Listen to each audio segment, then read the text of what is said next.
గాల్లో కానీ, వాటర్‌లో గానీ, నేల మీద కానీ ఈ 3 ప్లేసెస్‌లో ఎవరైనా జాబ్ చేస్తున్నారంటే చేయగలుగుతారంటే అది ఓన్లీ హాస్పిటాలిటీకి సంబంధించిన వాళ్ళే ఉంటారు.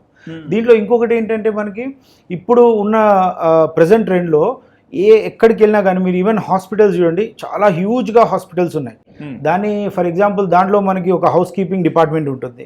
దాంట్లో ఒక కిచెన్ ఉంటుంది. It needs to క్యాటర్ to all the patients గానీ, డాక్టర్స్ గానీ వీళ్ళందరికీ కూడా ఒక హ్యూజ్ కిచెన్ అనేది ఉంటుంది. సో దాంట్లో కూడా రిక్వైర్మెంట్ ఉంటుంది. ఈవెన్ హౌస్ కీపింగ్ కానీ, F&B సర్వీస్ కానీ, ప్రొడక్షన్ కానీ ఇవన్నీ రిక్వైర్మెంట్ ఉంటుంది. So number of job opportunities ఉన్నాయి. ఇదొకటే కాదండి, ఇప్పుడు చూసుకుంటే మనం హోటల్ మేనేజ్మెంట్ చేసిన పిల్లలు మీరు స్విగ్గీ, జొమాటో ఇవన్నీ చూస్తూ ఉన్నారు.